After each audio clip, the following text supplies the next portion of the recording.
We live in a time of some really unsettling uproar and unrest in the country. I thought maybe this week we could take a look at positive change in cultures, how they got done.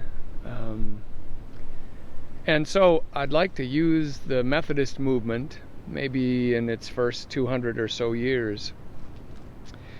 The first one relates to the way John Wesley read that parable in Matthew where Jesus says, there are going to be some people who are the sheep and some the goats. The goats are going to be people who don't ever visit the poor or those in prison. And the sheep are going to be those who visit prisoners. So Wesley felt like it was an assignment of people who are of faith to go to prisons. Prisons were horrible places in the early 1700s in England. Horrible. They were basically walls. Some gruel got passed through on occasion. People, if they got imprisoned for stealing a loaf of bread from starvation, could die of cholera in no time or die of some other disease. It was pathetic.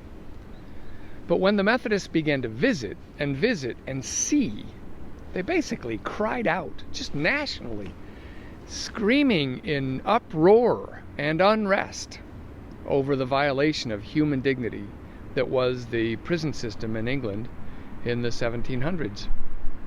They screamed so loud, their uproar and unrest was so deep that the Crown changed policy through Parliament. So, seeing people's experience shaped the Methodists that shaped the culture. So in this time, I guess the first clue we can get then is when we're listening to somebody complain about deep abuses and violations of their dignity in this culture at this time, maybe the best thing we can do is be like Wesley's groups and get to know those people and see life from their side. Listen to their journey and experience. So if you happen to be in a majority community or a community of privilege in any way, shape, or form, time to make some friends, even if it's remotely. God bless you, friends. You are love first.